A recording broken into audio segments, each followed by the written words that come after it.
So hello and welcome back to the new video of this important question series. इसमें हम लोग देखेंगे class 12 history chapter 8 peasant zamindar and state के वो questions जिनकी सीबीएसई के एग्जाम में या किसी भी अन्य बोर्ड के एग्जाम में पूछे जाने की संभावना बहुत अधिक है, जिसमें भी एनसीईआरटी के पैटर्न पे सवाल आते हैं। क्योंकि ये जो सवाल है पिछले 10 से 15 सालों में लगातार सीबीएसई ने पूछा है, और अमूमन जितने भी स्टेट बोर्ड होते हैं उसमें सब्जेक्टिव जो है ना वो एनसीईआरटी के बेसिस पे ही होता है। So this video is important for each and every student, चाहे वो राजस्थान बोर्ड का हो, यूपी बोर्ड का हो, सीबीएसई का हो। मैंने एग्जांपल भी दिया था कि जब मैंने आंसर राइटिंग का पहला बैच करवाया था उसमें 2 या 3 बच्चे मेरे राजस्थान बोर्ड से थे, एंड मैं वही क्वेश्चंस करवाता था, एंड वो क्वेश्चन उनके एग्जाम में भी आया। और इसी तरीके की आंसर राइटिंग फॉर्मेट जो मैं डिस्कस करता हूँ आपके वीडियोज़ में, उस पर उन्होंने बहुत अच्छा स्कोर किया था। सारे दोनों के शायद 95+ थे। So this series is important for 2 reason. पहला तो ये जो सवाल है बहुत इंपॉर्टेंट है, और दूसरा कि मैं इसके जवाब के साथ साथ ना आपको आंसर राइटिंग की टिप्स भी देता जाता हूँ कि कैसे आप उत्तरों को बढ़िया करके लिख सकते हो ताकि आप एग्जामिनर को impress कर पाओ। So make sure you watch the video till the end. Getting started the video with the 3 marker. शुरुआत में हम लोग 3 मार्कर डिस्कस करते हैं। सबसे पहला जो हमारा 3 मार्कर है, और इसमें आप एक चीज़ गौर करेंगे, जो मैंने पर टॉपिक की वीडियो में 3 या 4 टॉपिक्स आपको बताए थे इस चैप्टर के इंपॉर्टेंट टॉपिक्स, उन्हीं से सारे सवाल है। पहला सवाल अगर आप देखोगे तो रोल ऑफ वुमेन से रिलेटेड है कि एग्रीरियर सोसाइटी में जो 16वीं-17वीं शताब्दी की का देहाती परिप्रेक्ष्य था उसमें महिलाओं का किस तरीके से भागीदारी उनकी रहती थी। इसको आपको 3 मार्कर में समझाना है। 2012 और 2014 दोनों सालों में ये सवाल आया। सबसे पहले मुगल सोसाइटी में महिलाओं के ऊपर एक छोटा सा इंट्रो 1 से 1.5 लाइन का। In the Mughal agrarian society of 16th and 17th century women used to contribute in the household agriculture as well as in the artisanship, या आप इसको क्राफ्ट्समैनशिप भी कह सकते हैं। ये एक छोटा सा इंट्रो है। इंट्रो मैंने कहा था कि जो भी आपके क्वेश्चन का सब्जेक्ट है उसके ऊपर एक फैक्ट लिख दो। अगर वो एक इवेंट है तो उसके बारे में थोड़ा सा बता दो, अगर वो कोई फीचर है तो उसको उसको एग्जैजरेट कर दो, उसकी एक तारीफ बता दो। ठीक है, now we will talk about the role of women. तो सबसे पहले बात करें, महिलाएं खेतों में काम करती थी, तो वो बीज बोती थी, काटती थी, थ्रेशिंग वगैरह करती थी। उसके अलावा बहुत सारे जो आर्टिसनल टास्क है जैसे स्पिनिंग यार्न, शिफ्टिंग वगैरह, जो यानी कि जो टेक्सटाइल प्रोडक्शन से रिलेटेड चीज़ें होती थी, या पॉटरी से रिलेटेड या ज्वेलरी बनाने से रिलेटेड होती थी, उनमें महिलाओं की खासी भागीदारी होती थी। और खास करके जो ज़्यादा कमर्शलाइज प्रोडक्ट्स थे जिनकी डिमांड बहुत तेरे मार्केट में होती थी, वो महिलाओं से ही लोग बनवाना प्रेफर करते थे because of creativity they possess. उसके बाद जो चौथा पॉइंट है, वुमेन ऑल्सो कंसिडर्ड, ये बहुत इंपॉर्टेंट पॉइंट है कि उनको एज ए चाइल्ड बियरड के तौर पे भी सोसाइटी में देखा जाता था, because they had the responsibility to grow the population. Reproduction की रिस्पॉन्सिबिलिटी उन पे होती थी। तो these 4 points you can mention, and इसमें जो भी इंपॉर्टेंट कीवर्ड्स हैं आप उसको अंडरलाइन कर सकते हो। ठीक है, जैसे यहाँ पे चाइल्ड बियरड एक इंपॉर्टेंट कीवर्ड लगा मुझे, आर्टिसनल टास्क आप अंडरलाइन कर सकते हो, आप इसको भी अंडरलाइन कर सकते हो if you want. And make sure आप अंडरलाइन जो करो वो हमेशा पेंसिल से करो, क्योंकि आप पेंसिल से करोगे तो क्या, अगर मान लो हमने वुमेन को अंडरलाइन करना है तो अगर पेंसिल से करेंगे हल्का सा ऊपर हो गया और क्रॉस हो गया तो ये ओवरराइट नहीं होगा, हम लोग इसे मिटा सकते हैं, बट पेन में आप नहीं मिटा सकते, आपको ये काटना ही पड़ेगा। So these things you should take care of. Now the next question, दूसरा सवाल जो है हमारा, analyse the limitations of Ain Akbari as an official document of Mughal era. इस सवाल को हम लोग ना 8 मार्कर में भी डिस्कस करेंगे, तो उसमें आप देखना कि मैंने क्या कंटेंट लिखा और इसमें आप देखो क्या कंटेंट लिखा। आईन अकबरी के ऊपर सवाल है। आईन अकबरी के ऊपर एक छोटा सा इंट्रो कि आईन Akbari is the 3rd volume of Akbarnama. Akbarnama का एक वॉल्यूम है आईन अकबरी, आईन अकबरी का वॉल्यूम नहीं Akbarnama. Okay, book was authored by Abul Fazl. देखो ये एक फैक्ट है, मतलब आईन अकबरी एक किताब है, इसके ऊपर हमने फैक्ट लिखा है इसके इंट्रो में कि आईन अकबरी अकबरनामा का 3रा वॉल्यूम है। इसको लिखा किसने, अबुल फजल ने लिखा है, और ये एक बहुत इंपॉर्टेंट सोर्स है। यहाँ पे एक थोड़ी सी इसकी तारीफ कर दी। So this way you can make the intro. अब इसके लिमिटेशन की बात करें तो अगेन 4 लिमिटेशन मैंने कह दी कि इसमें आपको एजेंडा देखने को मिलता है मुगल एम्पायर का, क्योंकि it carries view from the top. जो चीज़ें अबुल फजल ऑब्वियसली कौन थे, दरबारी थे, तो जो चीज़ें वो देखेंगे और वो मुगल स्टेट के पर्सपेक्टिव से चीज़ों को देखेंगे, तो जो ग्राउंड लेवल की चीज़ें, ग्राउंड लेवल का पर्सपेक्टिव है, वो इसमें मिसिंग आपको देखने को मिलेगा। उसके बाद जो दूसरा लिमिटेशन है दैट इज अर्थमेटिक एरर। ये भी पाया गया है कि कुछ सांख्यिकी दिक्कतें भी आईन अकबरी में हैं। Data were not uniformly collected. Her province के इंटेंसिव डेटाज आपको देखने को नहीं मिलेंगे, जितना इंटेंसिव डेटा आपको दिल्ली और आसपास के क्षेत्रों का देखने को मिलेगा। आईन अकबरी में उड़ीसा और बंगाल जो दूर से दूर के रीजन्स थे उनमें इतनी यूनिफॉर्मिटी से डेटा कलेक्ट नहीं किए गए थे। और प्राइस और वेज रेट की का भी जो है ज़्यादा मेंशन आईन अकबरी में आपको देखने को नहीं मिलेगा, which is an important factor as per the economic resources of empire. So these 4 are the limitations of Ain Akbari. Now coming to the next question, which is the 3rd question, describe the life led by forest dwellers. मैंने important topic में बताया था कि forest dwellers जो है बहुत अहम है। इससे 8 मार्कर भी आए, इससे 3 मार्कर भी आए। तो सबसे पहले फॉरेस्ट dwellers की जो लाइफ स्टाइल है उसके ऊपर एक छोटा सा इंट्रो कि during the 16th and 17th century most of the East India, Central India and the part of Western Ghats and they can play to where forest अब फॉरेस्ट डवेलर जो उनके लाइफ के बारे में बताएंगे। दे वर टर्म जंगली in the contemporary text, उनको जंगली काइंड ऑफ कहा जाता था। Not that does not mean uncivilised, एक टर्म है जो कि इनके रहन सहन के बेसिस पे डिराइव किया गया। सोर्सेज उनके लाइवलीहुड के क्या थे उसके बारे में बात करेंगे। फिर बहुत सारी सीजनल एक्टिविटीज़ परफॉर्म करते थे कुछ ट्राइब के लोग, खास करके भील्स, तो उनका जिक्र हमने किया है। फिर ट्राइब्स जो थे वो पेशकश दिया करते थे स्टेट को। अमूमन ये पेशकश एलिफेंट्स के तौर पे स्टेट लेती थी, तो इसका भी हमने डिस्कस कर दिया। This was a glimpse of life. क्योंकि मैं ज़्यादा पॉइंट्स नहीं लिखने 3 मार्कर ही, अगर 8 मार्कर में होता तो फिर हम लोग बाकायदा इनके सारे चीज़ों के ऊपर बात करते, किस तरीके से स्टेट इनके लाइफ में इंटरफेयर करता है, फिर ट्रेड से किस तरीके से इनकी ज़िंदगी बदली, सोशल और कल्चरल रिफॉर्म आते हैं। बहुत सारे ट्राइब्स ने बाद में अलग रिलीजन अपनाया, they went on to form kingdoms. Ahom kingdom एक बहुत अच्छा एग्जाम्पल है। फिर नॉर्थ वेस्ट में पख्तूनों ने छोटे छोटे कबीले बनाए थे, उसको किंगडम में फॉर्म किया। So these can be described in the 8 marker. Now the next question, fourth question, land revenue was the economic mainstay of Mughal Empire. Examine the statement. Land revenue एक आर्थिक आधार था मुगल एम्पायर के लिए। इस statement को आपको examine करना, मतलब लैंड रेवेन्यू सिस्टम के बारे में थोड़ा सा बताना कि कितनी seriousness Mughal empire land revenue administration में दिखा रहे थे, उससे ही तो इसके सिग्निफिकेंस का पता चलेगा। सो एक छोटा सा इंट्रो डाल दिया हमने लैंड रेवेन्यू के ऊपर, and then the land revenue system in Mughal empire. Diwan के बारे में चर्चा करेंगे। Diwan was responsible for all the fiscal system including land revenue collection. Land revenue जो कलेक्ट करता था ऑफिसर, उसको कहते थे अमीर गुजार, आज के शब्दों में कहे तो collector. Process of collection involve 2 stage. Jama हासिल, अगर 8 मार्कर होता तो जामा हासिल को थोड़ा सा एलैबोरेट भी कर दे। जामा मतलब क्या होता है, हासिल मतलब क्या होता है। बहरहाल अभी आपका ये काम है, यू टेल मी कि जामा का मतलब क्या होता है और हासिल का मतलब क्या होता है। आमिर गुजार was responsible for the collection of land revenue. Akbar emphasised on the collection in cash. ये पॉइंट जो है ये रिपीट हो गया, तो उसको आप हटा सकते हैं। इसके बाद अकबर के बारे में बता देंगे कि इसने लैंड रेवेन्यू को कैश में कलेक्ट करने के ऊपर जोर दिया, हालांकि इनका भी ऑप्शन ओपन रखा गया था। तो इस तरीके से आपके 5 पॉइंट बनते हैं। That's it for the 3 marker, these are enough. Now the next question, examine the position of zamindars in the Mughal rural society. किस तरीके की जो इनकी स्थिति थी मुगल रूरल सोसाइटी में होती, उसको आपको एक्सप्लेन करना। Zamindars in the Mughal empire did not participate directly. छोटा सा इंट्रो डालिए कि ये डायरेक्टली एग्रीकल्चरल प्रोडक्शन में पार्टिसिपेट नहीं करते थे, बट उस पूरे प्रोसेस में इनका अच्छा खासा इन्फ्लुएंस होता था। अब इनके पोजीशन के ऊपर बात करेंगे। So the position of zamindars in rural society, they did not participate directly in the agriculture production. वो अपर पिरामिड का पार्ट होते थे, अपर पार्ट होते थे सोशल पिरामिड का, सबसे ऊपर एग्जिस्ट करते थे हायरार्की में। उसके बाद उनके स्टेटस को जो चीज़ें डिटरमाइन करती थी उसमें उनका कास्ट आता था, उनकी खदमात आती थी। फिर उनकी जो पुश्तैनी ज़मीन थी, मिल्कियत का भी आप जिक्र कर सकते हैं। आइन अकबरी के अनुसार एक आप डेटा भी बता सकते हैं, इसमें आप कोई भी ऐसा पॉइंट मेंशन कर सकते हो जो ज़मींदार के पोजीशन के बारे में बताता है, ठीक है। रूरल सोसाइटी में क्या इनकी पोजीशन थी। जहाँ पे मैंने ये भी बता दिया कि मिलिट्री का एक ब्यौरा आपके बॉक्स में दिया हुआ था कि इतनी इनकी स्ट्रेंथ होती थी ज़मींदार की। These 4-5 points you can mention, और अगर आप चाहें तो आप इन डेटाज को अंडरलाइन भी कर सकते हैं ताकि एग्जामिनर देखे तो उसे पता चलेगा कि आपने एग्जैक्ट डेटा जो है वो याद किया हुआ है। Now the next question, examine the role of village panchayat in the Mughal rural society. Panchayat का क्या रोल है। पंचायत के ऊपर एक छोटा सा इंट्रो कि विलेज कम्युनिटी में 3 प्रॉपर एलिमेंट होते थे, कल्टिवेटर, एक पंचायत और दूसरा मुखिया, तीसरा मुखिया हेडमैन, जिसको कि मंडल या मुकद्दम कहते थे। मुखिया तो आजकल के ज़माने में कहते हैं। इसमें हमें बताना है पंचायत के बारे में, पंचायत के रोल के बारे में। तो पंचायत क्या थी। पंचायत एक असेंबली था, ग्रुप था विलेज एल्डर्स का। इसमें क्रिमिनल और सिविल डिस्प्यूट्स जो हैं उनका निपटारा किया जाता था। ये नेचुरल कैलमिटीज़ जब होती थी गाँव में, उस समय भी गाँव वालों की मदद करते थे अपने फंड्स के ज़रिए। अपने फंड्स के ज़रिए एग्रीकल्चरल इंफ्रास्ट्रक्चर बनाते थे, डैम्स, कैनाल्स वगैरह बनाते थे। और पंचायत एक और भी अहम काम करता था। उनका काम था कि भाई आपने कास्ट सिस्टम को इंश्योर रखो, ऐसा ना हो कि कोई इंटरकास्ट मैरिज कर ले, कोई ऐसा काम करे जो उसके कास्ट के मुताबिक नहीं है। So panchayat also made sure the obedience towards the caste system. तो ये एक काम था। हेडमैन का तो बाकायदा ये काम था कि वो शादियों में जाए और ये रेटिफाई करे कि शादी जो है लेजिट है, ताकि इस बेसिस पे कि दोनों जो दूल्हा दुल्हन है वो एक ही जाति के, एंड जो नॉर्म्स है, जिस तरीके के प्रोसीजर्स मैरिजेस में जो रिचुअल्स फॉलो की गई है वो उसी कास्ट के अकॉर्डिंग है। So this was the role of headman. Now 8 markers, ये हमारे सारे 3 मार्कर इंपॉर्टेंट है। And if you find the video worth watching, अगर आपको एक्सप्लेनेशन एंड जो भी टिप्स में साथ में शेयर करना हो पसंद आ रही है, make sure you hit the subscribe button. बहुत सारे बच्चे सब्सक्राइब नहीं करते हैं, and at this time what we need the most is support. So please make sure आप अगर सपोर्ट करना चाहते हैं, कुछ भी गिव बैक करना चाहते हैं to us, it is through subscribing the channel. You can also go one step ahead and share the video with your friends. Now the first question of this 8 marker, describe the caste and rural milieu of Mughal India. How did Jati Panchayats wield considerable power in the rural society during the Mughal period? Clarify. पहला question जो है, पहला part, वो आपको कह रहा है कि आप मुगल इंडिया में जो कास्ट था और रूरल एम्बियंस में क्या इसका प्रभाव था उसको बताओ। एंड दूसरा जो सवाल है, इस 8 मार्कर में 2 सवाल है, उसमें जाति पंचायत से रिलेटेड सवाल पूछा गया।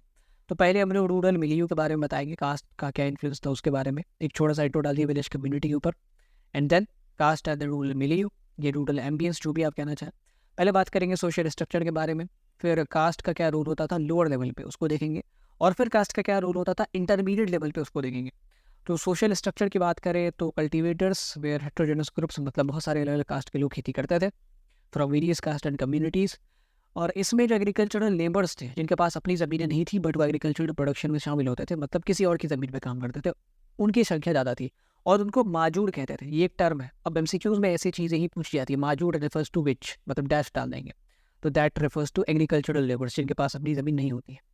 और इसी चैप्टर में एक सवाल ये भी है, बही काश्ता और खुद काश्ता, तो आपको बताना है खुद काश्ता और बही काश्ता में क्या डिफरेंस है इन द कमेंट बॉक्स।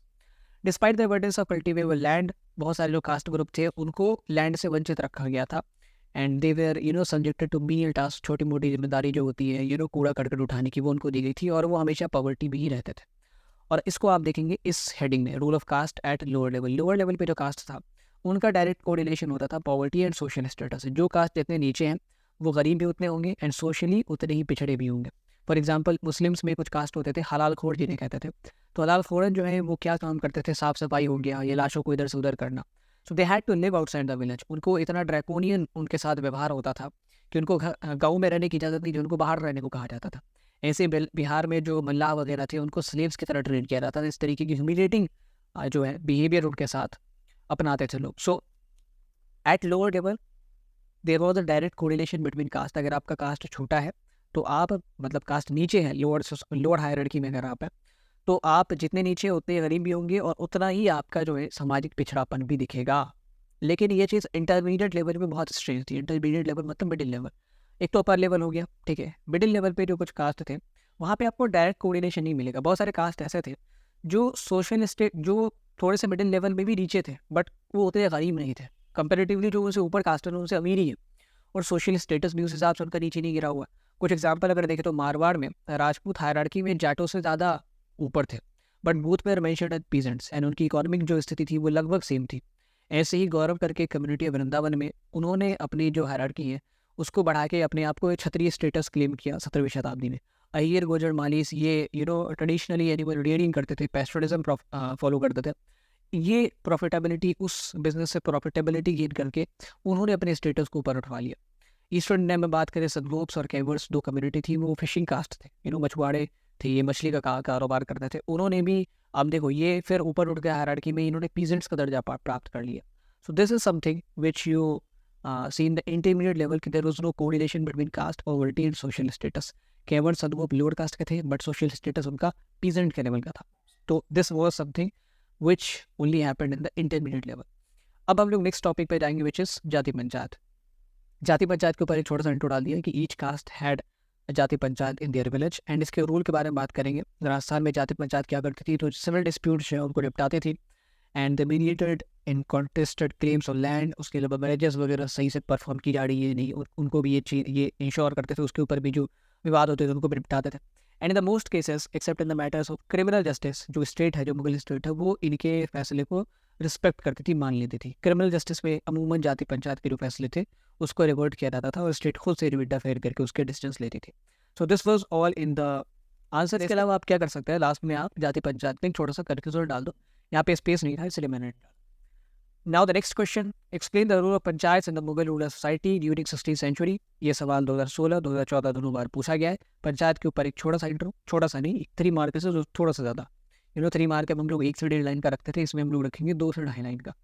उसके बाद पंचायत के ऊपर जितनी भी चीज़ें हमें लिखनी है उसको हमने अलग अलग हेडिंग के अंदर कैटेगराइज किया। पहले हम लोग पंचायत के स्ट्रक्चर की बात करेंगे, फिर उनके पास के फाइनेंशियल रिसोर्सेज थे वो बताएंगे, फिर उनका रोल क्या था वो बताएंगे, रोल ऑफ हेडमैन बताएंगे, दोनों पंचायत की एंटिटीज़ हैं, लोकल डिस्प्यूट्स का कैसे निपटारा करते थे वो बताएंगे, एंड देन जाति पंचायत के ऊपर भी बात करेंगे। तो यहाँ पे आपने देखा होगा कि 8 मार्क में क्या होता है, कई बार इतना कंटेंट हमारे पास नहीं होता कि हम लोग अगर इसमें केवल रोल ऑफ पंचायत की बात करेंगे ना तो मुश्किल से आप 8 पॉइंट निकाल पाओगे, and that is not sufficient for a proper 8 marker. इसीलिए हमें पेरिफेरल की चीज़ें जो है वो एक्सप्लेन करनी पड़ती है, एंड एग्जामिनर इसको देख के ही नंबर देते हैं कि आपने पेरिफेरी में कितना लिखा है, ठीक है, क्योंकि सभी के पास इतने ही पॉइंट है पंचायत के रोल को लेके, कोई उससे ज़्यादा नहीं लिख सकता। जितना एनसीईआरटी मेंशन्ड है उससे कोई 6-8 पॉइंट आप बना पाओगे, उससे ज़्यादा नहीं बना पाओगे। So what you right in the periphery वो बहुत अच्छा काउंट करता है। स्ट्रक्चर की बात करें सबसे पहले तो इट वॉज एन असेंबली और ग्रुप ऑफ विलेज एल्डर्स। ये एक हेटेरोजेनस बॉडी होती थी, अलग अलग कास्ट के लोग इसमें आगे शामिल होते थे। इट वॉज एन ओलिगार्की जिसमें 4-5 लोग होते थे एंड वो डिसाइड करते थे पूरे गाँव के बारे में। और इसमें वैसे तो बहुत सारे लोगों का रिप्रेजेंटेशन होता था, बट जो सबसे पिछड़े लोग थे, एग्रीकल्चरल वर्कर्स, मीडियंस, उनका कोई रिप्रेजेंटेशन नहीं होता। लेकिन उनको पंचायत का हर फैसला मानना भी पड़ेगा क्योंकि decision of panchayat were binding on the villagers. Panchayat के रोल के बारे में बात करें, क्रिमिनल और सिविल डिस्प्यूट्स में निपटारा करते थे। नेचुरल कैलेमिटीज़, फ्लड्स हो गया, सूखा हो गया, इन सब में मदद करते थे अपने फंड्स के जरिए एग्रीकल्चरल इंफ्रास्ट्रक्चर बनाने में भी मदद करते थे। कास्ट सिस्टम को इंश्योर करवाते थे एंड फाइन्स, पनिशमेंट वगैरह भी ये इन्फ्लिक्ट करते थे इफ़ नेसेसरी। फाइनेंशियल रिसोर्सेज की बात करें तो जो पंचायत है उसको फंडिंग ऐसे मिलती थी, गांव के सारे लोग कुछ कुछ कंट्रीब्यूशन करके एक फाइनेंशियल पूल बनाते थे। आप ऐसा मानो एक बैंक अकाउंट खुल गया पंचायत के नाम से और उसमें सारे लोग जो है गांव के, उन्होंने कुछ ना कुछ कंट्रीब्यूशन कर दिया और इससे पंचायत के सारे काम होते थे। Much like a cooperative societies these days. Okay, उस टाइम में कोई स्टेट इनको सपोर्ट ही करती थी फाइनेंशियली।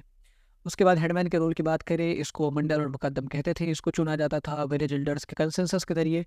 कहते हैं कि इसके बाद फिर ज़मींदारों से इनकी रेटिफिकेशन भी करानी होती थी कि हमने इसको चुन लिया है, क्या आपको ये पसंद है, अगर पसंद है तो ठीक है, नहीं तो हम लोग दूसरा चुनेंगे। ये also supervise the preparation village accounts with the patwari. Patwari एक असिस्टेंट होता था हेडमैन का, तो इसको आप याद रखें, एमसीक्यू में इंपॉर्टेंट है। He monitor the conduct of villagers and इसका काम अगेन कास्ट सिस्टम को इंश्योर करवाना, वो स्मूथली चलता रहे, वो भी एक काम था हेडमैन का। लोकल डिस्प्यूट्स का निपटारा करते थे। अमूमन जो लोकल डिस्प्यूट्स है वो कुछ ऐसे होते थे कि बड़े कास्ट के लोगों ने छोटे कास्ट के लोगों को अपने यहाँ लेबर पे क्योंकि उनके पास ज़मीन तो है नहीं, तो बड़े कास्ट के लोग जो ज़मींदार थे उनके यहाँ आते थे काम करने और इनको ये पैसे नहीं देते थे। सो बहुत केसेस आते थे अनपेड लेबर का, ये एक्सटॉर्शनल टैक्सेशन जो कहते हैं ना कि बहुत ज़्यादा टैक्स मांग लिया है, रंगदारी काइंड ऑफ वो मांग लेते थे ये छोटे जातों के लोगों से, तो फिर इनका भी निपटारा करते थे। इसमें ऑब्वियसली ये जो बड़े कास्ट के लोग हैं जो इन्फ्लुएंशियल होते थे वो पंचायत को भी इन्फ्लुएंस करेंगे। तो सॉल्यूशन भी कभी कभी ऐसा होता था कि भाई कल्टिवेटर्स को कंपनसेशन मिल गया, नहीं तो अगर उनको नहीं न्याय नहीं मिला तो वो गांव छोड़ के ही चले जाता है। इस टाइप का लोकल डिस्प्यूट्स का निपटारा होता था, वो आप मेंशन कर सकते हैं। जाति पंचायत के बारे में बता सकते हैं वो सारी चीज़ें जो मैंने अभी भी डिस्कस की है। And then at that you can conclude कि पंचायत और जो हेडमैन है they were two important pillar of rural system in Mughal India and they were responsible for smooth functioning of the rural society. Now the next question explain the importance of limitation of Ain Akbari as a source of Akbar सरन। पिछले वीडियो में एक बच्चे ने मुझसे शिकायत की थी कि सर आप एक्सप्लेन नहीं करते आंसर्स को, पॉइंटर्स को, तो इस वीडियो में मैंने प्रॉपर एक्सप्लेन किया है। सो होप कि आपकी शिकायत दूर हो गई हो। अगेन आइन अकबरी के ऊपर सवाल है, इंपॉर्टेंस और लिमिटेशन। आइन अकबरी का थोड़ा सा intro, it was a part of Akbarnama, इसको कंप्लीट किया गया 1598 में। जितना भी फैक्ट हम लोग दे सकते हैं 2 से 3 लाइन में वो दे देंगे। अब आइन अकबरी के बारे में 4 हेडिंग्स में पॉइंट्स लिखेंगे। सबसे पहले आइन अकबरी में क्या लिखा है, क्या इसकी इंपॉर्टेंस है, लिमिटेशन क्या है और कैसे आइन अकबरी दूसरे टेक्स्ट से, दूसरे जो ऐतिहासिक ग्रंथ है उनसे अलग है। आइन अकबरी में क्या लिखा है सबसे पहले उसके बारे में बात करेंगे। इसमें डिटेल लेआउट है कोर्ट का, एडमिनिस्ट्रेशन का, आर्मी का, रेवेन्यू का, मुगल एम्पायर का। इसमें लिटरेरी, कल्चरल, रिलीजियस ट्रेडिशन जो लोगों के थे इंडिया के, उनके बारे में हमें पता चलता है। अकबर के डिपार्टमेंट्स के बारे में पता चलता है। सोर्सेस कौन कौन से रेफर किए गए थे इन इन्फॉर्मेशन को कलेक्ट करने के लिए, उसकी चर्चा मैंने की है। देन द इम्पोर्टेंस ऑफ आइन, मुगल एम्पायर के लिए आइन की इंपॉर्टेंस ऐसी है कि इससे मुगल एम्पायर ने जो भी दुनिया को बताना चाहा वो बताने में वो सफल है। ऑडियंस के लिए क्या इंपॉर्टेंस है, तो ऑडियंस के लिए खजाना है जिससे उन्हें मुगल एम्पायर के कंटेम्प्रेरी वर्ल्ड के बारे में पता चलता है, न केवल एम्पायर के बारे में बल्कि उस जमाने के इंडिया के बारे में भी पता चलता है। लिमिटेशन क्या है, अगेन अभी हमने डिस्कस किया है, तो लिमिटेशन वही है। एंड कैसे ये दूसरे टेक्स्ट से अलग है, तो 3-4 कारणों से अलग है। पहला कि बाकी टेक्स्ट जो है उसी ज़माने के लिखे, उसमें पॉलिटिक्स, वॉर्स ऑफ सक्सेशन, इन सब चीज़ों पे बात है, बट इसमें उसके इतर जो कल्चरल चीज़ें थी, जो लिटरेरी चीज़ें थी, जो अकबर के भिन्न भिन्न डिपार्टमेंट्स से किस तरीके से फंक्शन करते थे, वो भी चीज़ें बताई गई है। It also gives us detail information of India and Indians. कितनी अच्छी बात है कि इंडिया और इंडियंस, इनके बारे में बहुत जानकारी हमें आइन से मिलती है।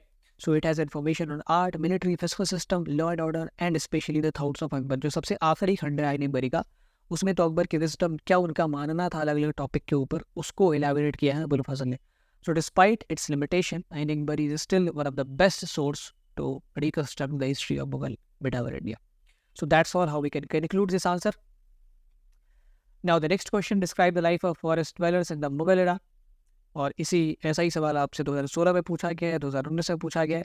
फॉरेस्ट ड्वेलर्स के ऊपर एक छोटा सा इंट्रो एंड इसमें 2016 के सवाल में बहुत अच्छी चीज़ पूछी गई है कि कैसे उनकी लाइफ ना बदलती है 16th और 17th सेंचुरी में, और इसकी चर्चा हम लोग करते हैं। वैसे भी अगर इस सवाल में भी ना कहा गया है कैसे उनकी लाइफ बदली, बट फिर भी बताएं क्योंकि कैसी लाइफ थी और कैसे ट्रेड के ज़रिए सूफीज़म के ज़रिए या एक जो मूवमेंट चला था किंगडम बनाने का, उसके जरिए उनकी लाइफ बदली, उसके बारे में बात करते ही करते हैं। 8 मार्कर है ना, तो करेंगी। सबसे पहले जो जनरल लाइफ थी उनकी वो बताएगी, कैसे रहते थे, क्या करते थे, फिर स्टेट कैसे इंटरफेयर करता था वो देखेंगे, फिर ट्रेड का उनके लाइफ पे क्या इम्पैक्ट पड़ा वो देखेंगे, फिर जो कुछ उनके सामाजिक और सांस्कृतिक बदलाव आए उनके वो देखेंगे। तो life of forest dwellers again हमने बात की है इसके ऑलरेडी, तो वही सारे पॉइंट्स आपको लिखने हैं। स्टेट 2 तरीकों से इंटरफेयर करता था, पहला पेशकश मांगने के जरिए और दूसरा हंट। अमूमन जो है राजा अपने दल को लेकर शिकार पे जाते थे और उस टाइम फॉरेस्ट के लोगों से उनका सामना होता था। तो state demanded mini forest produce in the form of पेशकश, स्पेशली जो एलिफेंट्स होते थे, वॉर एलिफेंट्स, उनकी डिमांड ज़्यादा होती थी। इसके अलावा जो हंट था वो 2 तरीकों से अम्पेरिड के लिए बेनिफिशियल होता था। पहला, वो पूरा अम्पायर अपना घूम पाता था शिकार के बहाने से, और दूसरा, शिकार के बहाने से वो फॉरेस्ट ड्वेलर से मिल पाता था, पर्सनली उनके प्रॉब्लम्स को अटेंड कर पाता था। इससे जो राजा की क्रेडिबिलिटी है वो बढ़ती है। ट्रेड, और इसीलिए कहते हैं कि जो राजा है, जो लीडर है, उसको जनता के बीच जाना चाहिए। अभी जो हमारे प्रीमियर है, प्राइम मिनिस्टर, उनके ऊपर क्रिटिसिज्म ये होता है कि उन्होंने अभी तक एक भी प्रेस कॉन्फ्रेंस नहीं किया है। So this is something which a leader should do. वो लोगों के पास जाए, उनके प्रॉब्लम्स खुद अटेंड करे एंड उनके लिए जवाबदेह हो, वो उसे सवाल पूछ सके और उसको जवाब देना हो। तो this is the true leader. Impact of trade, forest produce like honey, bee wax and gum lac were in the good demand. Apart from that, elephant was also in huge demand और वो महंगा जाता था। कुछ जो tribes थे, Lohani, again नाम है मेंशन, तो एमसीक्यू के लिए इंपॉर्टेंट है। लोहानी पंजाब का एक कबीला था, वो ना ओवरलैंड ट्रेड करता था, इंडिया से अफगानिस्तान जो ज़मीन के थ्रू ट्रेड होते थे उसमें बहुत पार्टिसिपेट करते थे। पर पंजाब के अंदर भी जो ट्रेड होते थे उसमें लोहानियों का अच्छा खासा पार्टिसिपेशन होता था। सोशल और कल्चरल चेंजेस की बात करें तो बहुत सारे जो ये ट्राइब्स के सरदार थे, अल्टीमेटली वो राजा बन गए। स्टार्टेड रिक्रूटिंग आर्मीज में, इन्होंने पाइक सिस्टम का सहारा लिया, जिसमें वो अपने सबॉर्डिनेट्स बनाते थे, उनको पैसा देते थे, उनको अथॉरिटी देते थे एंड वो उनको मिलिट्री सपोर्ट दिया करते थे। अहोम किंग्स का एक अच्छा एग्जाम्पल है सामने, ये भी एक ट्राइब से किंगडम बने थे एंड बहुत ज़माने तक इन्होंने रूल किया है। मुगल इन्वेजन झेला, बहुत चीज़ें झेली एंड वहीं पर टिके रहे। बहुत लंबा इतिहास है, स्वर्णिम इतिहास है इसका। And because of the influence of Sufism, ultimately बहुत सारे जो नॉर्थ वेस्ट के ट्राइब्स थे उन्होंने अपना रिलीजन भी चेंज किया, जो भी वो तभी प्रैक्टिस करते थे, and they started converting to the Islam. सो ये भी एक प्रकार का कल्चरल चेंज है। एंड आप इसको कंक्लूड कर सकते हो यहाँ पे कि स्पेस डी, इसलिए मैंने किया नहीं, कंक्लूड ऐसे ही कर सकते हो। तो this in this way we have seen the lives of forest dwellers changing in the 16th and 17th century via trade, via influence of Sufism, and via making kingdoms. Now the next question, explain the role of women as an important resource in the Mughal agrarian society. ये सवाल हमने 3 marker में भी देखा, अभी 8 marker में देखेंगे। इनके रोल के ऊपर एक छोटा सा इंट्रो एंड देन 5 चीज़ों के ऊपर बात करेंगे। क्या रोल था इनका फील्ड ऑफ क्राफ्ट प्रोडक्शन में, बाइसेस क्या क्या इन्वॉल्व थे महिलाओं को लेके, वुमेन की सोसाइटी में क्या इंपॉर्टेंस थी, प्रॉब्लम्स क्या क्या फेस करने पड़ते थे, एंड देन रिसोर्सेज पे किस तरीके से इनको शेयर मिलता था। क्राफ्ट और फील्ड प्रोडक्शन में क्या इनका कॉन्ट्रीब्यूशन था वो आपने देख ही लिया है।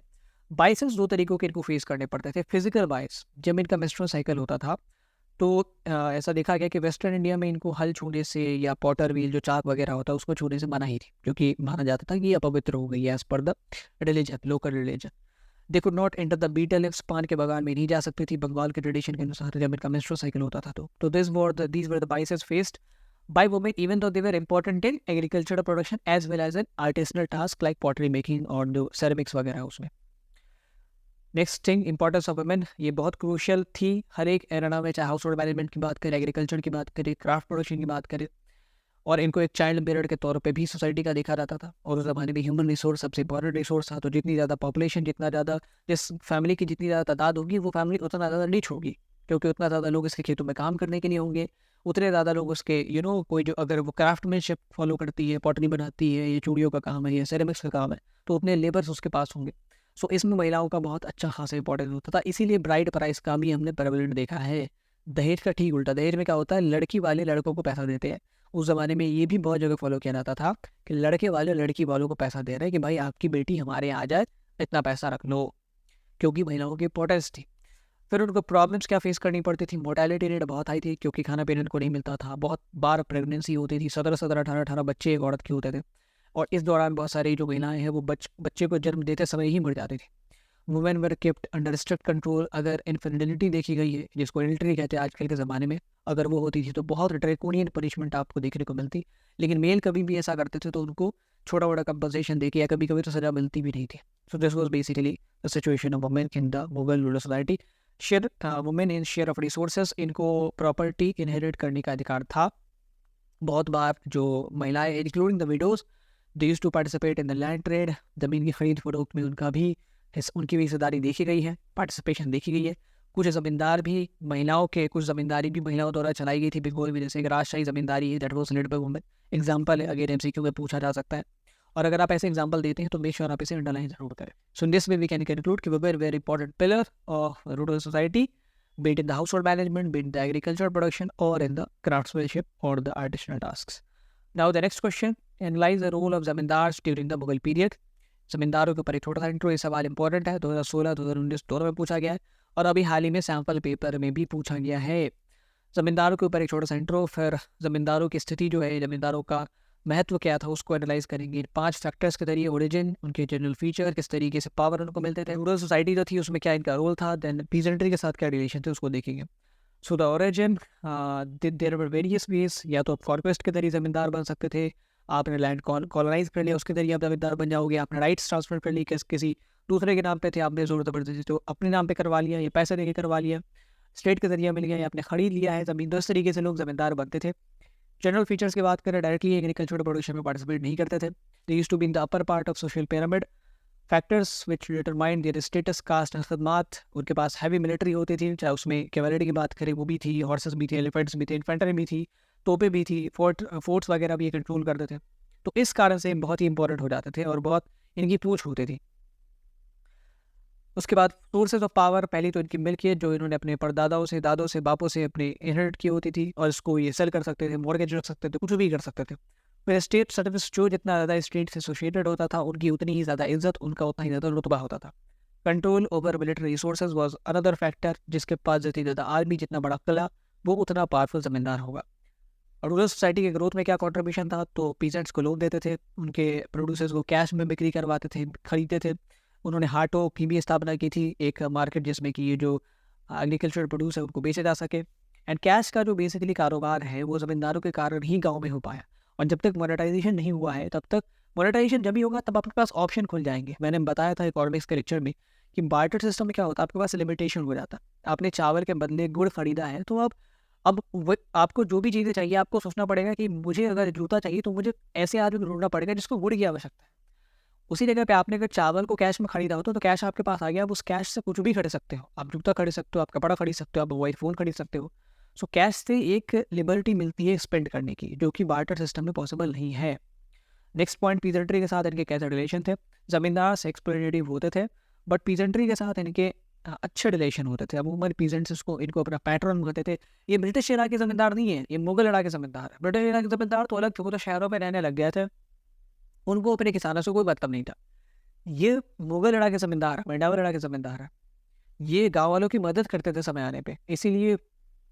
और अगर ये इनको क्रिटिसाइज़ किया गया होता तो बहुत सारे जो भक्ति पोएट्स हैं जो कि किसानों पे लिखते थे, उनकी हालातों पे लिखते थे, वो ज़मींदारों को भी विलन बनाते हैं। ऐसा तो नहीं देखा गया कि उन्होंने ज़मींदारों को विलन बनाया। So peasants got the support of zamindars in many agrarian revolt of its 17th century.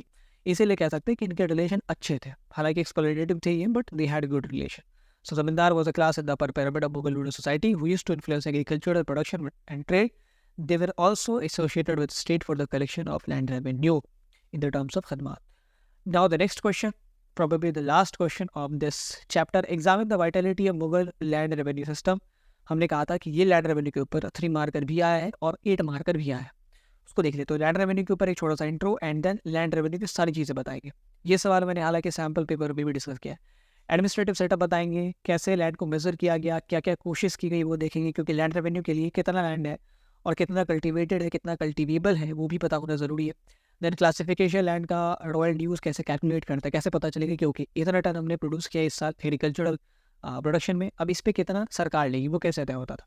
फिर कलेक्शन का क्या प्रोसेस था, इन सब के ऊपर बात करेंगे, और इससे ये पता चलेगा कि मुगल सोसाइटी के लिए, मुगल स्टेट के लिए लैंड रेवेन्यू कितना वाइटल था, कितना इंपॉर्टेंट था। इन सारी चीज़ों से हम ये बताने की कोशिश कर रहे हैं कि मुगल सिस्टम जो था वो लैंड रेवेन्यू को लेकर कितना सीरियस था। एडमिनिस्ट्रेटिव सेटअप की बात करें, दीवान की बात करेंगे, अमील गुजार की बात करेंगे, अमीन की भी बात करेंगे। अमीन का लॉ एंड ऑर्डर मेंटेन करने का काम था, बट लैंड रेवेन्यू में भी मदद करते थे। मेजरमेंट्स ऑफ लैंड, तो आइन बरी ने कहा है कि अकबर के ज़माने में एग्रीगेटेड लैंड्स क्या थे, उसका एक आंकड़ा दिया है। वही measuring the lands both cultivated and cultivable lands were measured. जिन पे खेती की जा रही है उनको भी काउंटिंग में लिया जाता था, और जिन पे खेती की जा सकती है उनको भी काउंटिंग में लिया जाता था, और उस हिसाब पे जो है एक प्रेडिक्शन बिठाया जाता था कि भाई कितना लैंड रेवेन्यू आ सकता है। अकबर के जाने के बाद 1665 में औरंगजेब ने भी एनुअल रिकॉर्ड बनाने को कहा था कि भाई आप सालाना रिकॉर्ड बनाओ कल्टीवेटर्स का।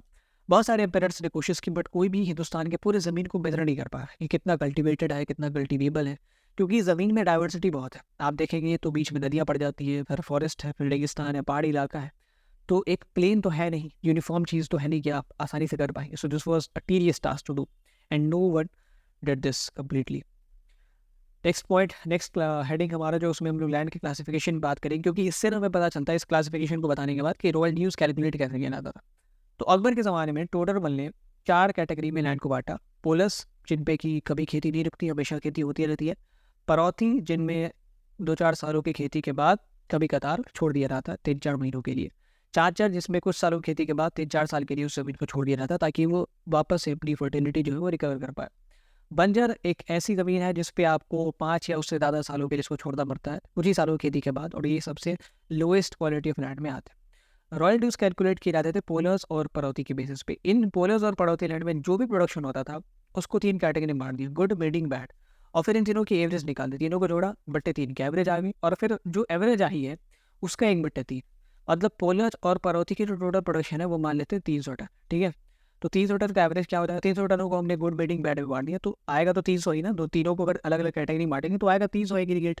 300/3 कर दिया, एवरेज आ गया 100। अब इस 100 का 1/3 लेगी सरकार, यानी कि 33 टन के करीब सरकार लेगी। 33.3 टन के करीब सरकारी जो रॉयल ड्यूज है वो होगा, लैंड रेवेन्यू होगा। कलेक्शन कैसे होता था? 2 चीज़ें पहले यहाँ कलेक्शन प्रोसेस में इन्वॉल्व होती थी, जामा और हासिल। जामा मतलब असेसमेंट, कितना लैंड रेवेन्यू कलेक्ट किया जा सकता है उसका असेसमेंट होता था। और वो उस बेसिस पे होता था कि लैंड आपने मेजर कैसे किया है। ठीक है, उसमें कल्टीवेबल और कल्टीवेटेड दोनों भी लेते थे। ठीक है, वो चाहते थे कि भाई जितनी ज़्यादा ज़मीनें खाली पड़ी है जिस पे खेती हो सकती है वो उनको खेती पे लगाया जाए। इसीलिए वो ज़मींदारों को ज़मीनें देते थे, इसीलिए वो जागीरदारों को ज़मीनें देते थे। ठीक है, मनसबदारों को ज़मीनें देते थे कि भाई हम ज़मीनें रखो और इस पर आप खेती करवाओ, ताकि आपको भी ऐसा लगे कि हमारे पास भी कुछ काम वाम है और हमारा भी जो एग्रीकल्चर प्रोडक्शन वो बढ़ पाएगा। जो ज़मीन अभी तक खेती में नहीं उपयोग में लाई जा रही थी उन पे भी हम खेती हो पाएंगे। आमिर गुज़ार का जिक्र करेंगे, फिर अकबर ने कैश में कलेक्शन पे जोर दिया उसका जिक्र करेंगे, काइंड का भी ऑप्शन रखा गया तो उसका भी जिक्र करेंगे। और लास्ट में ये भी बताएंगे mostly collection fail behind the assessment. हमेशा देखा गया है कि जहाँ जो है वो हासिल से ज़्यादा ही है, मतलब जितना असेसमेंट ये लोग करते थे उतना कलेक्शन नहीं हो पाता था फॉर सम रीजन और the other. So this was all about the land revenue system of Mughal empire and that's all in this chapter. ये आपके जितने भी इंपॉर्टेंट क्वेश्चन है वो है। इसके अलावा इसके बाद इस चैप्टर का एक भी सवाल नहीं आएगा, दिस इज माई गारंटी। अगर आ गया तो फिर आप कमेंट में बताना, I will stop my channel, I will delete my channel. इसके बाद कुछ भी नहीं आ सकता। So thank you for watching, have a great day and make sure कि आप जो पीछे की वीडियोस हैं 1 से लेकर 7 चैप्टर तक उसको ज़रूर देखो। एंड हिंदी मीडियम के स्टूडेंट के लिए मैंने खास चीज़ ये की है कि यहाँ पे हिंदी में तो पीपीटी नहीं लिख सकता, बट पीडीएफ मैंने हिंदी में भी ट्रांसलेट की। एक्सप्लेनेशन तो मेरी हिंदी और इंग्लिश दोनों में रहती है तो वो तो सभी समझ जाते हैं, बट पीडीएफ जो है आंसर्स की और क्वेश्चंस की वो आपको हिंदी भी मिलेगी। सो यही सेम लिंक रहेगा, आप वहाँ से जाके हिंदी में पीडीएफ डाउनलोड कर सकते हैं। Thank you for watching and make sure you share the video with your friends and if you have not subscribe the channel yet make sure you subscribe. Thank you for watching.